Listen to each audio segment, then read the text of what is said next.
Welcome to another episode of the Growth Focus podcast, the podcast where we bring together top tech leaders from around the world to share everything about building a tech business or a tech career. My name is Gary Lafferty and I'm your host, and I have the absolute pleasure of introducing this episode's guest. Today I have Adam Barney, President of Framework IT, and we're going to be talking about service businesses, growing a service business, challenges of that, and much, much more. So make sure you stick around to the very, very end. So without further ado, Adam, it's fantastic to have you here. It's an honor to have you here, in fact. Can I ask you, why don't you just start off by introducing yourself and give us a little snippet about your history, where you started, and how you got to today? Again, thanks for having me on, Gary. I'm Adam Barney with Framework IT. We are a IT consulting firm, really focused in the managed services space in particular, and I have a bit of an unusual background for that space. I actually went to school and studied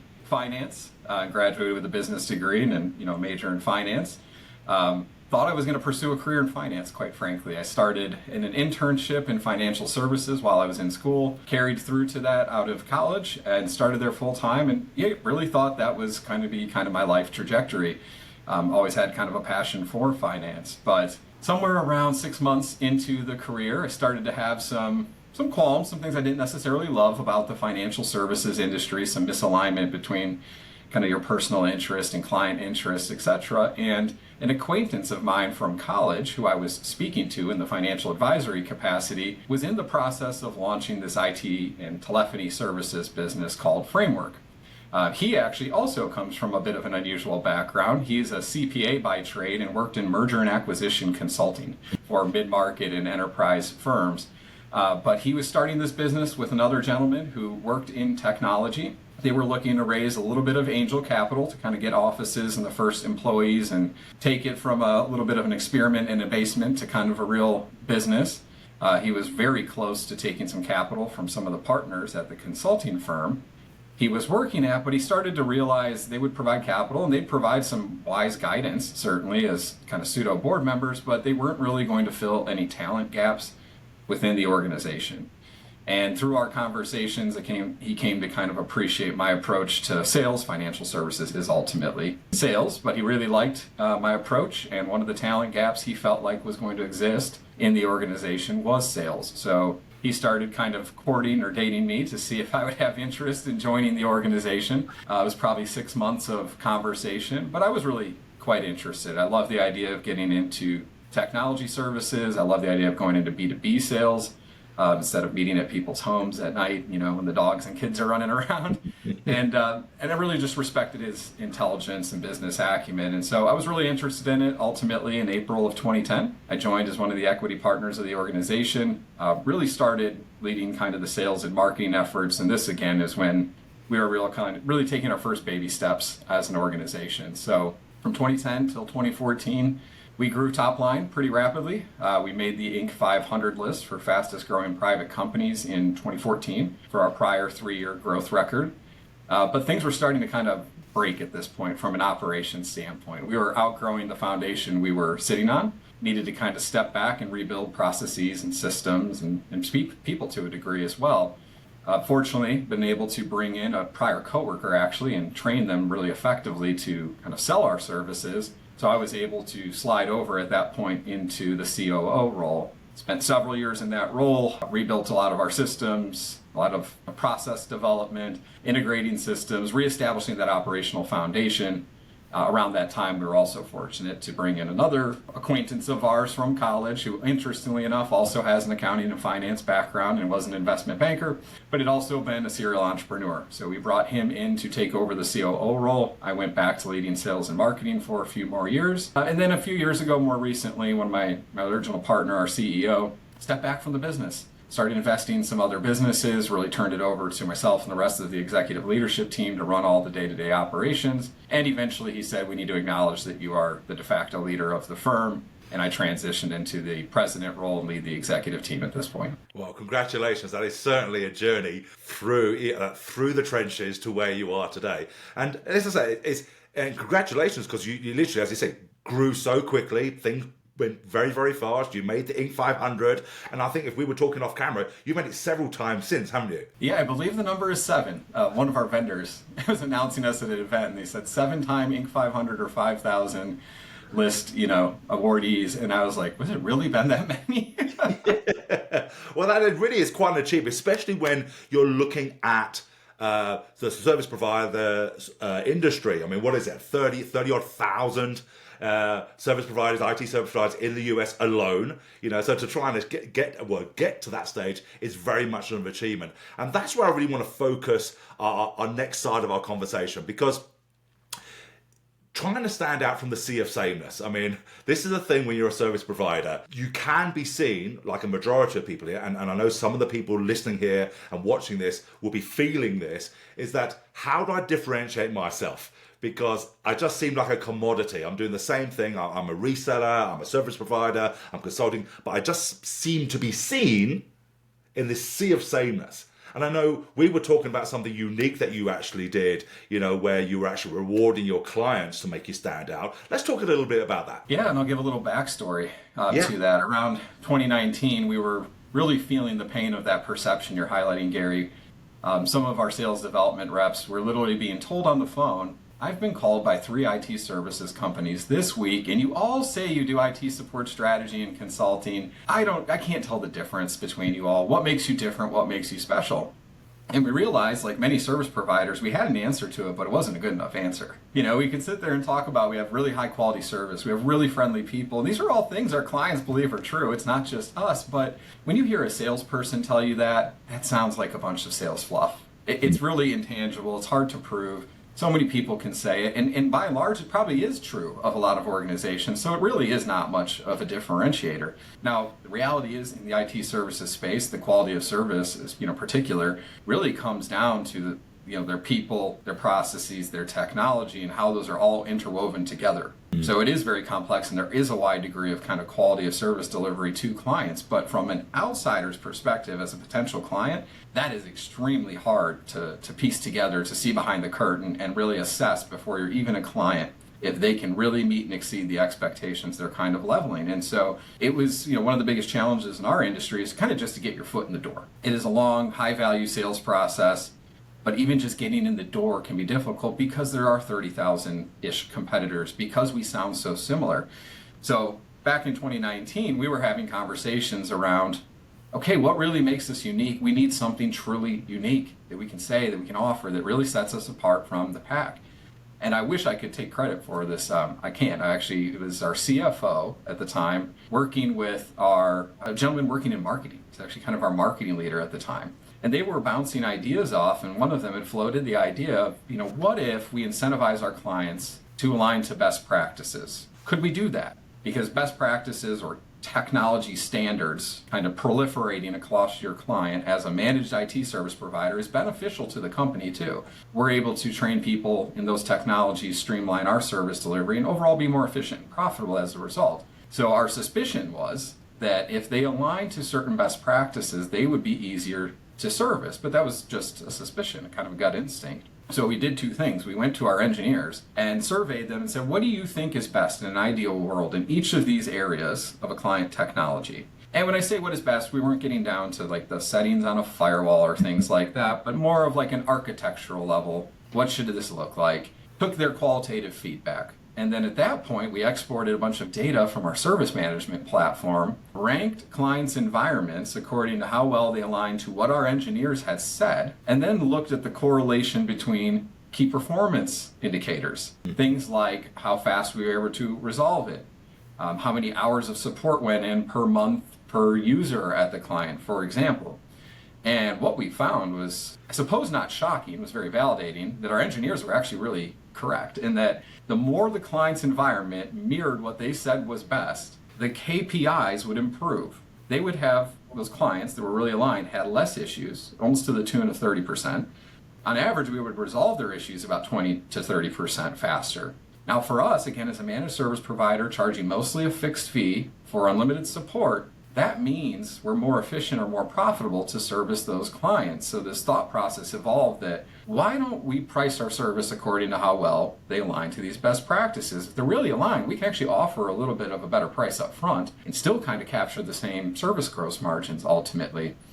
And the second layer of that epiphany was, why don't we make it our process to guide all clients towards alignment to these best practices, towards our technology standards, and offer the incentive or reward for adopting these best practices of reducing their pricing, which really aligns our interest. Our best practices lead to less issues being resolved faster. That improves productivity for the client. It also can improve our profitability. So we're sharing in the value that creates, kind of creating a true win-win partnership by aligning the pricing model and incentive structure so that what is best for both parties really is reflected in that pricing model. And so that truly created a true unique. Nobody else in our industry is doing that, at least on the formal level that we are doing.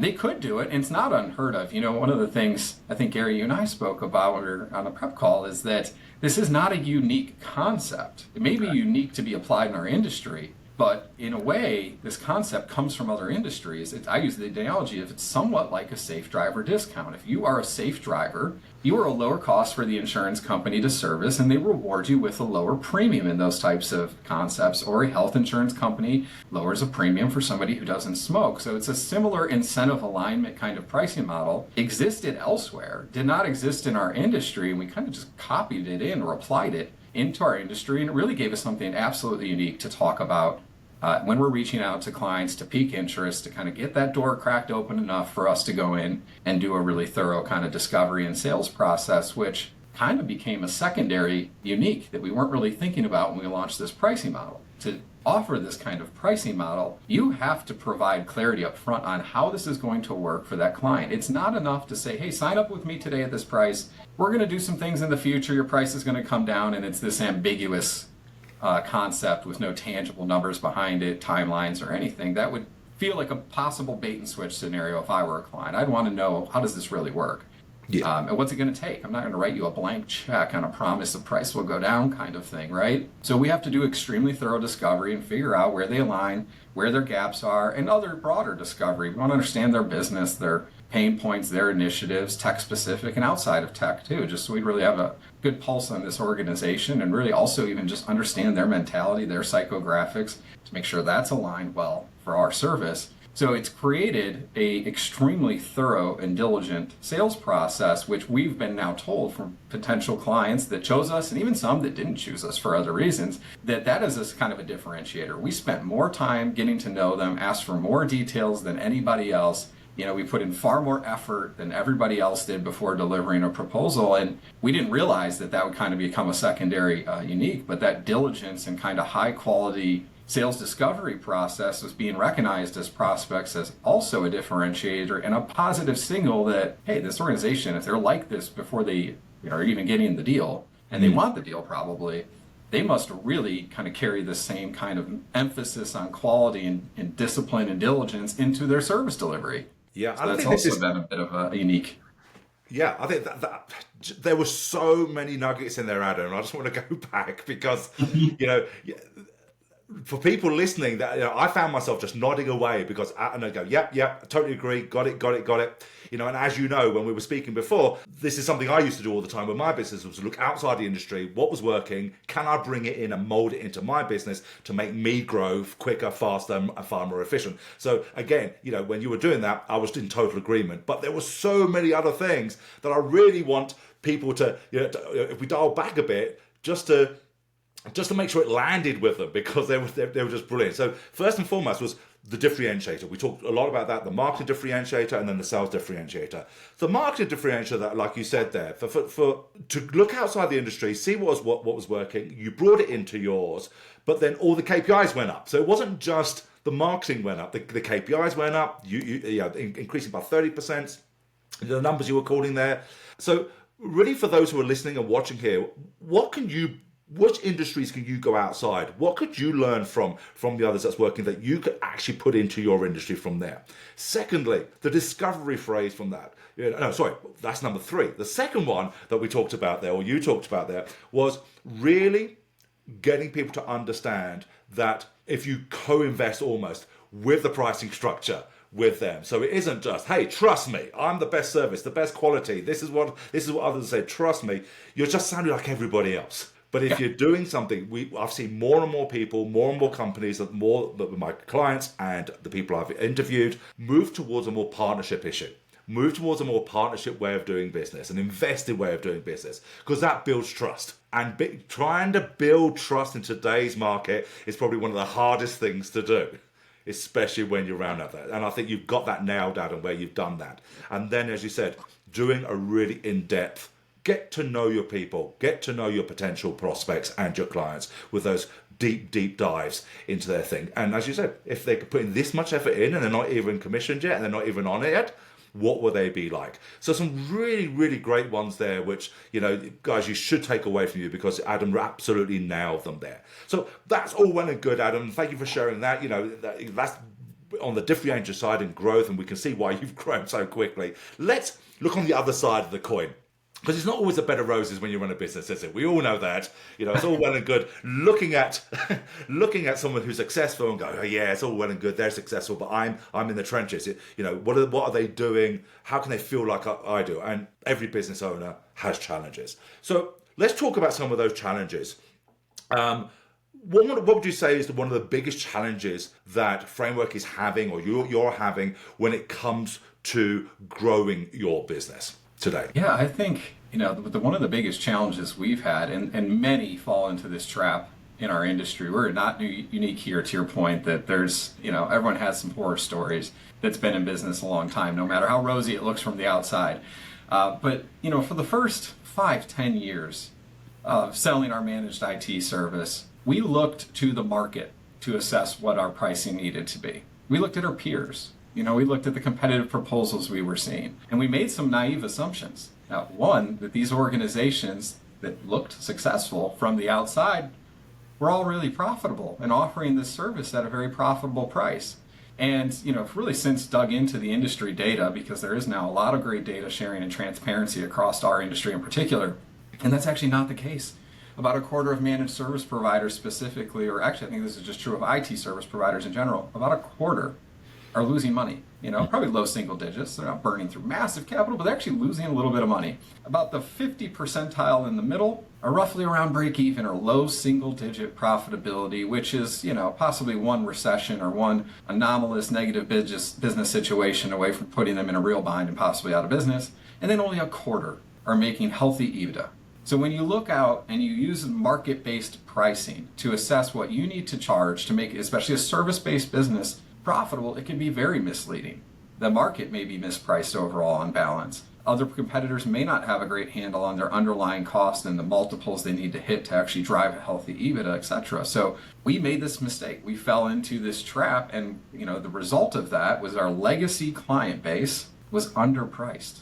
And this really started kind of dawning on us and becoming crystal clear 2 to 3 years ago. We put in a ton of effort into getting kind of all our systems properly integrated, labor costs, product costs, all the underlying things that go into providing our service, to have crystal clarity down to every single client's agreement on exactly what our costs are to service them. And now, again, via industry data, seeing what best-in-class operators look like in terms of their service and agreement gross margins, we have a much clearer picture on kind of where we need to be priced for every client to hit the target profitability for those agreements, to hit the target EBITDA that we are growing into. And that has caused, a lot of kind of waves in our organization, because now what we have had to do is go back to some clients who've been with us for 8 years and have experienced modest price increases along the way, and propose very significant price increases, easily double digits for many, occasionally doubling their price. Our target client profile is primarily small business, so you can imagine that's a tough pill to swallow when your vendor you've worked with for 5, 8, 10 years comes to you and says,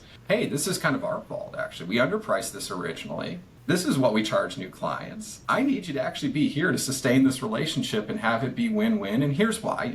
There's more to our explanation there. But nonetheless, it's a challenging conversation. It's not fun for us to have. It's not fun for the clients to receive, certainly. And so it's something we're going through. We've been going through. We're still going through at renewals and repricing these agreements. And, there's some fear and uncertainty and doubt that comes along with this. That's everybody I know in peer groups, etc., swears by this, that the end result will be okay, that you're afraid, your fear is actually the biggest thing holding you back here, that you may lose some clients in that process. They're likely C and D clients to begin with, but that things will kind of net out, because the ones that go along with the increases will make up for the ones you churn that won't take the price that's required to make it a win-win partnership. But I will tell you, Gary, I'm a human. It doesn't matter how much I hear from my peers that this all worked out. They went through the same thing 2-3 years ago. They were afraid too.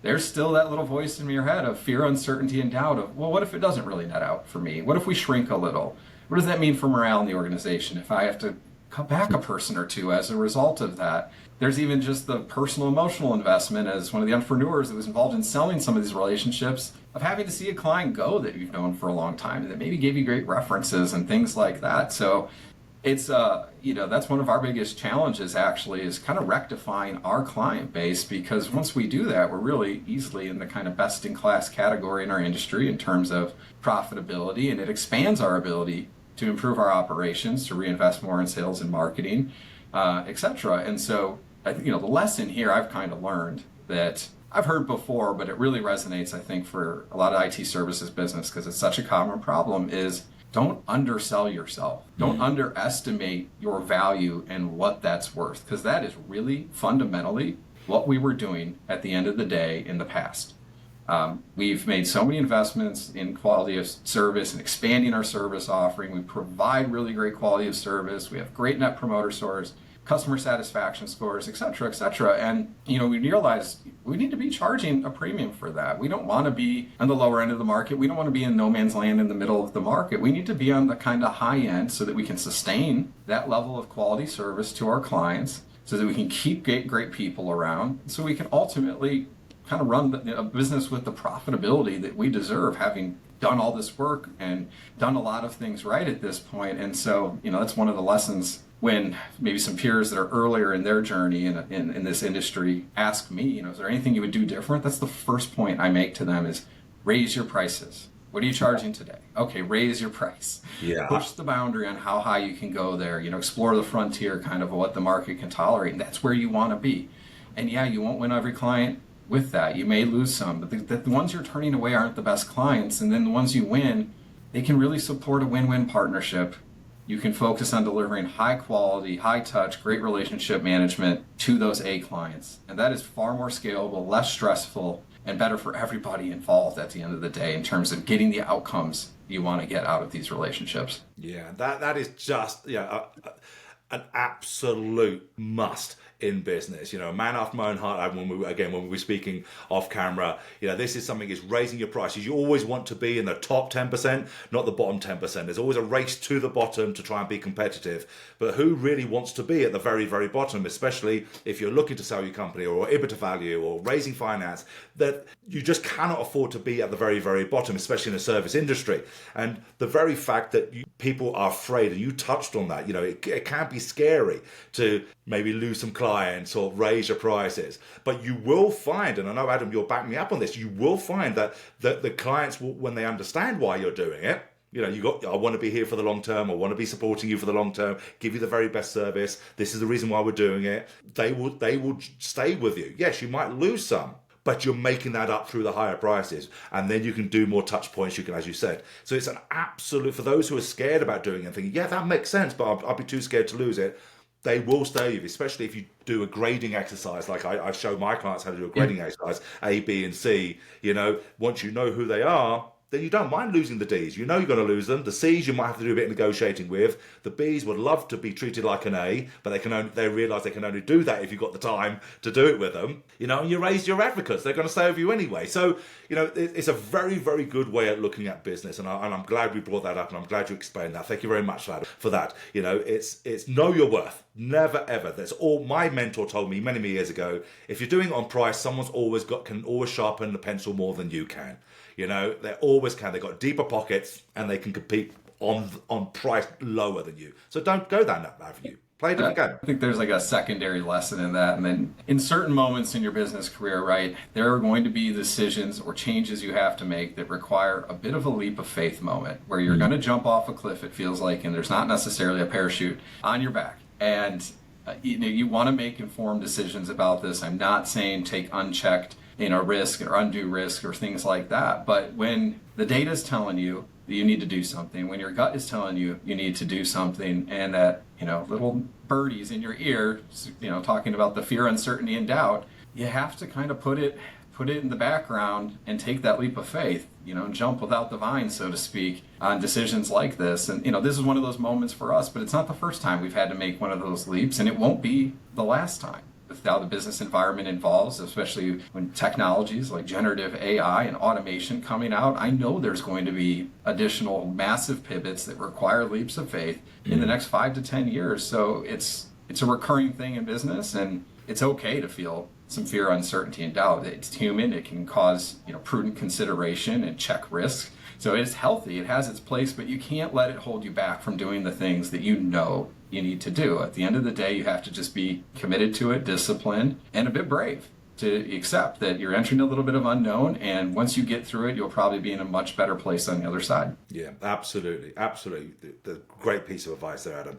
So that being said, now let's move to building the company. As I said, talking about leaps of faith. Any entrepreneur knows this. If you look to build your company, you can't sit on the sidelines. Ships were meant to go into sea, not stay in the port. And, this is the only way you can get your message out there rather than being the best kept secret. And I think especially in tech, there's this belief that my product or my service is so great, if I build it, they'll come. And that, it's really very, very, very rarely works like that. So the other way that most people in tech tend to build their business is through referrals. Yet we all both know that is not sustainable. It could be a good chunk of your business, but usually when people go back and see, it's actually not as big as you think it is about where new clients come from.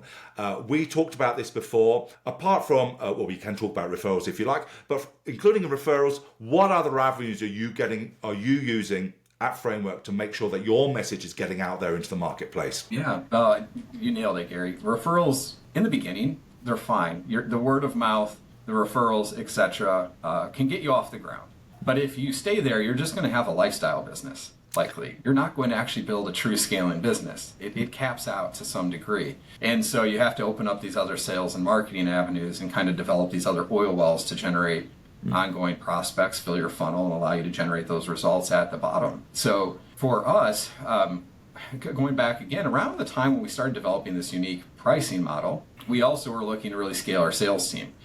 And, I've always had some other sellers in the organization, but they were usually more SDRs or account executives that kind of would start the process. I was still owner leading a lot of the closing, which is also very normal in the IT services business until you get to a certain size. And we wanted to break free from that. So we kind of went back to the drawing board, brought in some outside sales consultants that were wonderful to help us fully kind of reimagine our entire process, redevelop our assets, our meeting scripts, and everything from front to finish.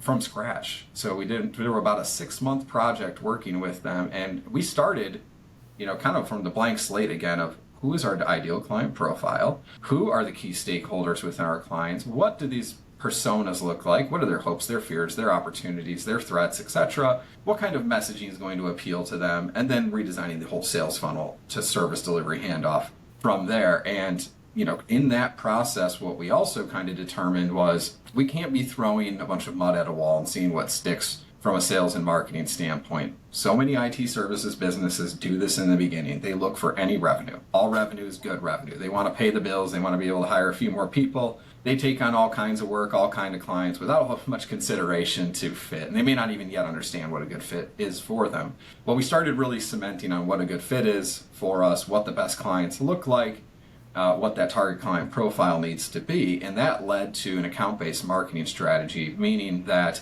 we focus both our marketing and sales efforts on a vetted list of target accounts. So we had a mixture of sales development reps doing outreach, using these persona and messaging canvases we developed, and kind of tailor messaging. I'm not talking about just canned generic marketing emails saying the same thing to everybody. We had marketing drip, kind of educational content going out to that target list.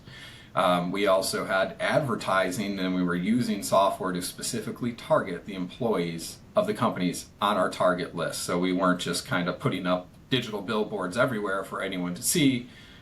We were trying to come at that target list from every avenue possible, right? From seeing our ads to receiving our emails to direct sales outreach to LinkedIn, etc. Really kind of coming across every medium with messaging tailored to those stakeholders around the value proposition we provide, the gain creators we can provide, the pain relievers we can provide. So that really was kind of, I'd say, a big pivot for us. Prior to that, we had more of that spray and pray approach. People just calling down lists, taking, whatever kind of came inbound to us, etc. But this kind of new, marketing and sales mix we're in, we still do get about 20 to 30% of our won deals come through some type of referral. Now that might be a client, an employee of ours, or a strategic partner of ours, but that's not enough to hit our targets at all by any means. A lot of our other traffic, it frankly comes inbound to us at this point, but it's because of all that presence we're providing and staying top of mind amongst this targeted list that we think really fits our ideal client profile. And even more recently, we're going to start backing up similar approach with even some physical mailers, which is something we haven't done in a decade, but we're all getting bombarded nowadays with ads, marketing emails, etc. I am probably one of the most guilty of this. If I just preview an email and can tell it's a marketing or sales outreach, unless it is a topic I am very actively and interested in questioning in our business at that moment, I don't even read it. I delete it almost immediately. So, we were going to open back up even that physical medium, since a lot of people have moved away from it. It's just another easy, relatively low-cost way to put your brand in front of your targeted clients. There's no point in spending money or time or effort marketing to people that do not fit your target client profile. No, absolutely. And it's interesting what you said there about going back to old school. We are being bombarded constantly with marketing messages, especially with AI now. There's just this AI bot stuff that's just filling up our inbox, and it's just turning into a total trash can. And delete. It's far easier to delete, and just get rid of it. So I'm hearing more and more people go back to old school stuff, like you said, with mailers. I've actually got a client. She's actually gone back to doing handwritten notes, handwritten letters, because no one actually throws that away. They see this printed stuff now, they think, but the handwritten one, they open it, they read it. That's a secondary hold where they can hold on to it. And if you can just stop that knee-jerk reaction of throwing it away, you're one step closer with those touches. So going back to the old school stuff is vitally important today if you want to make that difference. The old school stuff, and bearing in mind, you want to be still differentiated in that. So when I talk about like a mailer, you can't send a postcard that just says, "We do this." Yeah. Again, there's 30,000 companies that do what I do. What good is that? I would throw that postcard in the trash too if I were the recipient. Yeah. So you need to have kind of a compelling hook, a compelling offer, something that makes you stand out from the crowd as being different. And when you do that right, when they have the need, timing might not be right, but the idea is that you're constantly kind of on their mind, coming across their plate in these various mediums, that when they're ready to enter a buying cycle, you've stood out already. They've been seeing your stuff, your messaging is unique, you have a compelling offer that's different than your competitors. They hopefully are at least going to be curious to want to learn more at that point when they're ready to go explore the services you provide. Absolutely. And it's doing those multiple touches within the ecosystem out there where they're just seeing you, seeing your brand, seeing what you're doing, without trying to just do this one-off, shove it down their throat. Hey, this is what I do. Give me a call. That doesn't work anymore. So there's some really, really good points there on breaking through that noise that's out there. And differentiating yourself again, like you said, through the sea of sameness. Well, there's two things. There's lead generation when it comes to growth. There's lead generation, and there's actually things that matter, like sales, like actually finding a paying client. There's a big difference. I think, especially in tech, that gets molded. It gets molded together. Lead generation and sales is the same thing, and it's not. They're two different things. Marketing is people putting their hand up and going, "Hey, I've heard about you. I want to know more information." That's marketing. Sales is, "Here's my checkbook. I want you to do work for me." That's a big difference, getting clients. So we talked before about, and you've mentioned it just now there, is in tech, 5 to 15 million, 10 to 15 million is usually still where we have founder-led sales. Doing the closing, speaking to the clients, because it's their baby. They know what they're doing. They know the inside outs of it. And it's that toughie to let go. to give that to somebody else, to almost pass your baby over and say, look after this for me now, especially when you've been doing it so long. I know you have a little star in your company, from that, a little unicorn from there. So tell us how it was for you to go from being in control, we're going to use that term, being in control, to handing over control. Yeah, so I mentioned rebuilding that sales playbook. Fortunately, when we embarked on that journey was right at the time I'd started 2 new sellers. And this inadvertently became part of their training experience and introduction into framework, and that they were now stakeholders in this process when we stepped back and looked at every aspect of our prospecting, sales, and connecting outreach to the actual pipeline. And because they were contributors to it and had a seat along the way, I think there was really strong understanding and buy-in to what we were doing and why we were doing it. So that was actually a really, really helpful experience, but nonetheless, they were still green. That was a very helpful, probably accelerated development, but selling IT services, especially a service, this isn't a widget that has all these nifty features that you can highlight, right? It's a high value service on top of it, and there's a lot of understanding of the technology that's also required to do it well. So I would say overall, it's a complex sale. And you're dealing with C-level executives, and this is a significant expense for their business. So there's a lot to this sales process and a lot to learn to kind of master it. So rather than try to just go through some kind of academy level of training and throw them out into the wild, which isn't even feasible for most small businesses, especially where the owner is already knee-deep in the weeds selling and can't take the foot off the gas too much there, we had to kind of phase it in. So we'd have them take over the earliest parts of the sales process first. Initially, their role looked very much like a sales development rep. They were doing the prospecting, the list cleaning, so to speak, and the connecting outreach to get the meetings. That was their kind of entry-level first experience, kind of going out and doing sales activities. I would lead all of the meetings in the sales process and have them shadow and have them do some back-end support from scheduling, maybe some creating some proposal documents, things like that on the back end. And then I started phasing them in, training them in the background offline outside of shadowing, and then phasing them into the actual live meetings in pieces, starting with the lower hanging fruit. Maybe you don't have to go through all the question and answer type of part with the client, because that requires more experience and knowledge, but you can take them through the introduction to framework and explain our services, because that follows a more standard script. It requires less impromptu answering and questioning and things of that nature. And I just kept doing that and handing off more and more of the sales process while simultaneously role-playing and training with them in the background. And it took about a year, but the one most kind of talented individual that I mentioned of the 2 that joined at the time, by the end of that first year was really at a point of, I'd say, semi-autonomy in terms of being able to run the entire sales process, more requiring some back-end support and validation and guidance than actual kind of live meeting support or needing me to lead the meetings or conversations. And now we're here 2-3 years in, and she's about as autonomous as you can get in this industry. The level of tech expertise sometimes still requires subject matter expertise that maybe even goes beyond me. It needs to involve our engineering team. But she's really been able to reach that point. And so now we're kind of on the second leg of our journey of, okay, we're somewhat away from owner-led sales.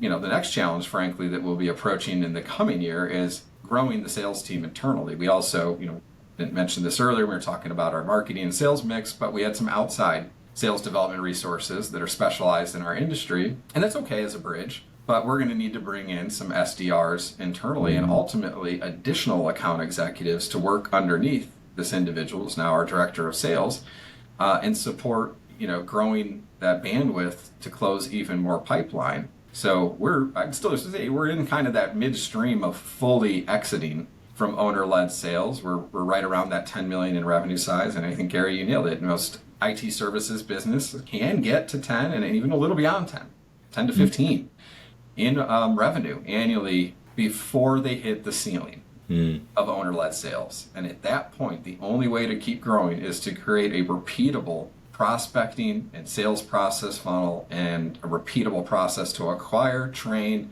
and develop sales talent. And if you can't unlock that piece, you will kind of stagnate and stabilize. Not the end of the world. It's still a pretty healthy size business in our industry. If you're running good margins, you can still have a really healthy valuation or raise capital at attractive valuations, etc. But most of us don't envision our entrepreneurial journey ending at a dead end and just kind of stagnating there, right? So it's a challenge many kind of grow to and struggle with. Quite honestly, in our industry, it's a common struggle I hear in peer groups that many are still grappling with that are otherwise pretty mature and scaled companies. Yeah, absolutely. Yeah, absolutely. And I think the key word there out of everything was the scalability and the ceiling. You can do that owner-led sale, but yes, you can have a very profitable company, 10, 15 million, maybe it's slightly more, and be very profitable, but it's unscalable. And one of the key things, when it comes to exiting your business, getting a higher EBITDA, getting a higher valuation, is the owner does not need to be part of that business. And I think this is one of the things we can talk about forever and forevermore. But as an exit founder myself, I know, and this is what I teach to our people as well, you gotta get yourself out that company. You gotta put the processes in place where you are no longer the key player in there, because you're worth less if we need to buy with you in it. It's almost like, the easy way to look at it, like choose an analogy. It's like selling your house. If you're going to sell your house to somebody, it's going to be worth less if you still want to stay in it, right? If you're the only one that knows how to work everything in your house. Your house is an asset. Your business is an asset. And when you let go of those reins and give it to somebody else, that's when you start seeing the value of your company rise. I can't recall the original source of this because I've probably heard it in multiple places, but until you can walk away on a 2-month sabbatical and your business can run completely normal, you don't really have a true business. You're kind of self-employed, actually. You may not think that because you have all these employees and whatnot, but I think it's actually a good way of looking at it. And it's an interesting thought because most people, it's a weird thing to say of the ultimate achievement is, negating yourself and replacing yourself, making yourself no longer necessary. Mm-hmm.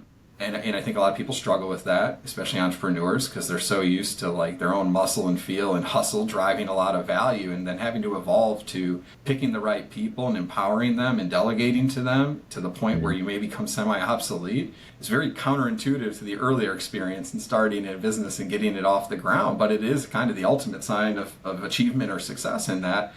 And, to your point on valuations, I keep a pulse on the M&A kind of space in our industry because it's hot. We get tons of outreach. Several PE firms a week literally are pinging us, wanting a conversation. And we're not looking to sell at all at this point, but it is good to know what's going on in that market. And I will tell you, one of the things that's really appealing to the private equity investors is if you've been able to grow out of that owner-led sales and scale beyond that, because when they're buying a business, they may want you to stay on for a transition period, but they know it's not as valuable if it requires you to stay on to sustain the value of the organization. And they know when you have a pocket full of change now from your exit, that you may not want to stay on anyway. So what they want to see is that you have other people, other systems and processes in place that no longer depend on you to keep operating the business and to continue to grow the business. Because remember, they have to keep growing the business to get the return on investment they're seeking. It's not enough to buy a profitable business and sit on it stable.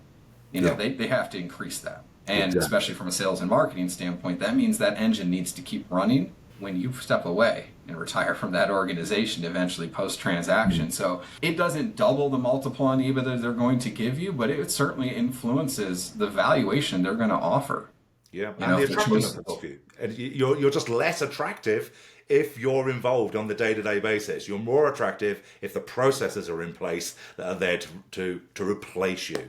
And that is one of these conversations I have with my clients all the time. Is yes, like you said, Adam, it's hard work going in. You put all your muscle in there, it becomes muscle memory, becomes part of you, and then you've got to turn around and go, well, actually, now I've got to try and get out of it. But when you do, and you manage to do that, that's when you start seeing, your company being far more attractive to the buyers out there. So, and I think as you get to that point, you'll also find the work a lot that you are doing more rewarding. When you're not on the front lines anymore, you get to tackle the bigger, more complex problems and think more about strategy and step back from the day to day. And, it's been a process. I used to be very much the glue in the organization. It was like the Wikipedia for the entire company. I knew every client. I knew all these things about them, and too much centered around myself. And, it's been a journey, and, I won't say it's a linear journey, right? It's 2 steps forward, 1 step back, but really gotten to the point recently where, something happened to me. I am extremely confident that our executive leadership team could keep running and growing this business without me. And it's life-changing, even just personally. It decreases stress, and I enjoy the work I'm doing more because I get to focus more on higher value, more strategic, and more challenging problems, versus worrying about a specific service or issue or project or a specific sale, etc. So it's an evolution you should embrace, I guess. Strive for and embrace along the way, and it leads to, like I said, kind of a more exciting challenge as an entrepreneur than being still stuck in the weeds. Definitely. Absolutely. Definitely. Well, I think, as I said, it's been a fantastic being with you today, Adam. Thank you very much for your time. I've got one more question for you before we bring this to a close. Bit of a loaded question. Always ask my guests this loaded question, and that is this: you've been through such a journey. You've had such a great career, building the lessons you've learned along the way, just in building your company, the challenges you still have to deal with on a day-to-day basis.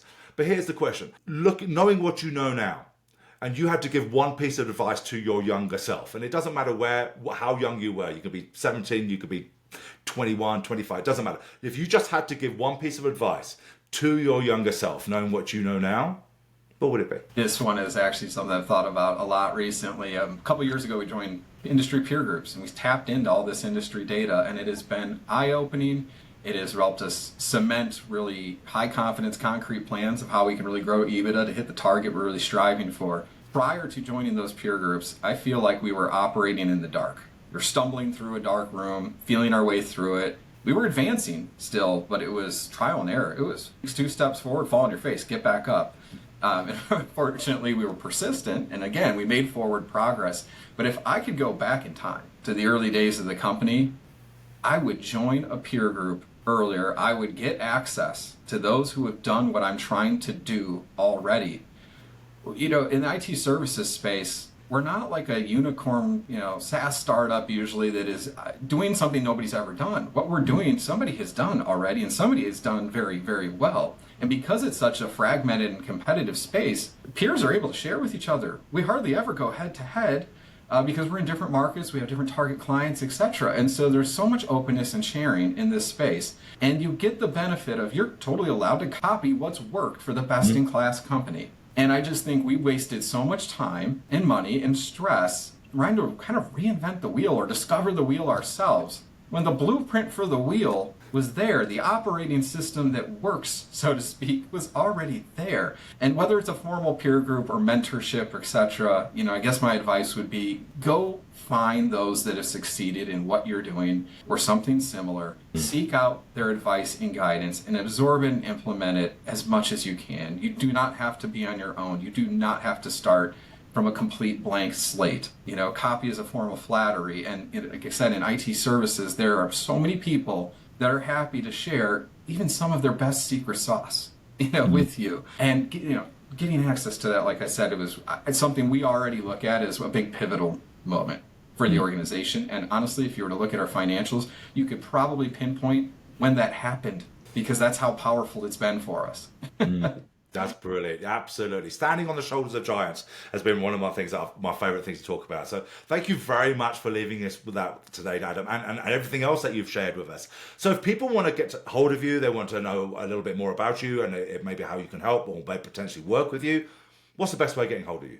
Certainly LinkedIn. I try to stay on top of checking it daily. Again, Adam Barney with Framework IT. You can also email info@frameworkit.com. I'm on the recipient list for that. And happy to speak to people. I've benefited so much from the advice, guidance, or just discussing issues and challenges with peers inside and outside of the industry. And so I always look at those, if I can offer guidance and help somebody else, that's my way to pay it forward. But those relationships are usually two-way streets anyway. No matter where we each are in our respective journey and our perspective of maybe who's ahead or not, I'm still always learning things from other people and applying things, their strengths and weaknesses, etc., can help inform me and recognize my own strengths and weaknesses and how to address them. Well, I'll make sure those links are in the show notes below so that everybody can get hold of you if they want to. So all needs to be said is, Adam, thank you very much for your time today. You've given us such great nuggets and sharing your insights with us.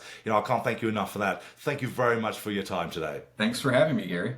Well, thank you. And thank you guys for joining us on this particular episode as well. So as usual, if you've got some nuggets out there or some inspiration or some empowerment that you've heard from Adam today, make sure you do one of four things, or indeed all four if you can, which is to like and comment and subscribe. But more importantly, make sure you share. Let's get some of that insight that Adam has shared with us today to the rest of our industry so that we can see everybody grow in their businesses and their careers. So again, thank you very much for joining us. Adam, thank you for joining us. It's been a pleasure having you. And until the next episode, take care and we shall see you all then. Bye-bye.